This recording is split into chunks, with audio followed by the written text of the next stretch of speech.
Hi, this is Devlin McKinnon from OddBodkin and from SoManyMachines.com. I have been wanting to record a video, a tutorial of me making one of my basic cotton masks for a while, and I figured I would take the opportunity to do so today since I have some to make.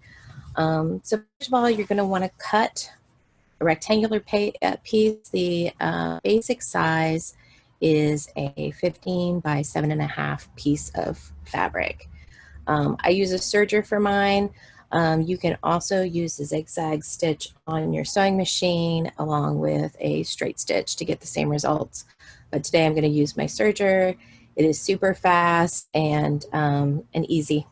So I have it set up with about a 3 on the stitch length. And what you're going to want to do first is the narrow ends. You'll want to serge this line as a finishing stitch.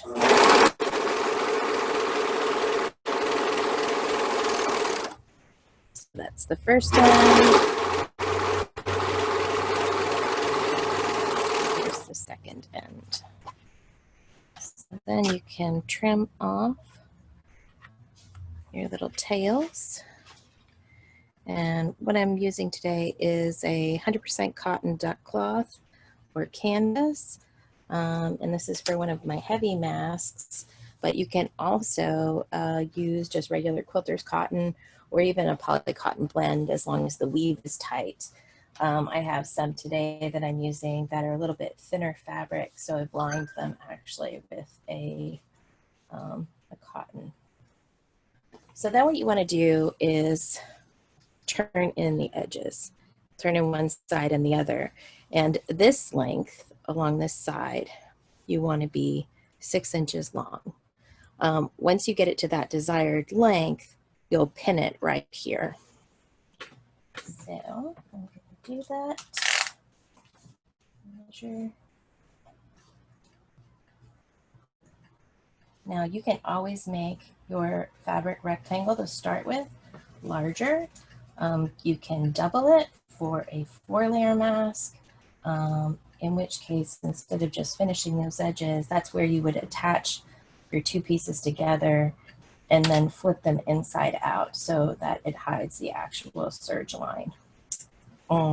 You're always able to flip this underneath, but I don't find it gets in the way of actually using the mask, so I don't do that.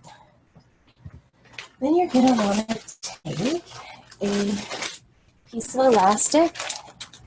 I use the 1/4 inch knit elastic because as you stretch it, it doesn't get narrower.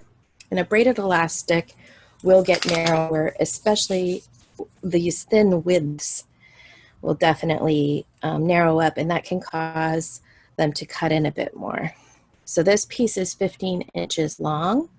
I do them anywhere from 15 to 20, depending on the size that I'm making. So your next step is to take your elastic. I usually fold it in half to get my center point.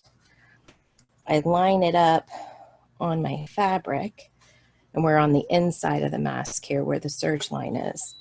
And then I'll just shift that up to about halfway, because what we're going to do is serge this elastic and stretch it at the same time. A lot of masks have pleats built in, but I prefer to do this because I like how it's gathered. It's snugger to the face for me.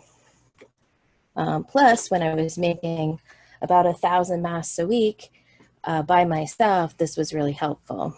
So first, you're going to want to lower your needles into the fabric so that you can take your fabric in the center. Let's grab it from the center of this length, so about 3 inches down, and then I'm going to pull it all the way to the end. And I'm going to hold that stretch as I serge this on. You're going to want to just slightly pass where your fabric is and then finish it off.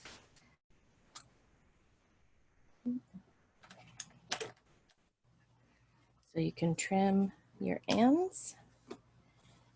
And there's it attached. Because this is a thicker fabric, it'll take a little bit longer for the gathers to form, but it will pull it in tighter.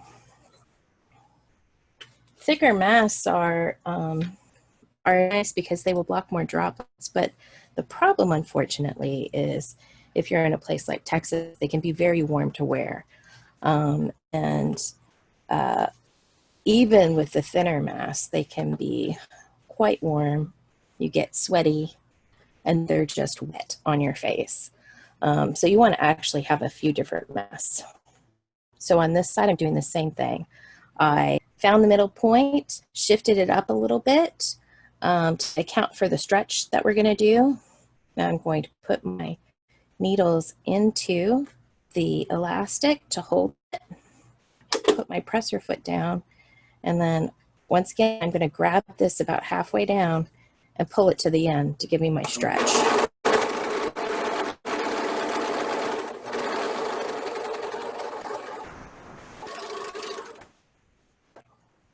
Now, as I serged it, I tried to keep the same amount of tension and slid my fingers down the elastic so they weren't in my way when I was serging. Then you can remove your needles or your pins, and there's your mask. So these ties are extra long, so you can either tie them together behind your head, or you can tie them together along the sides to go behind your ears.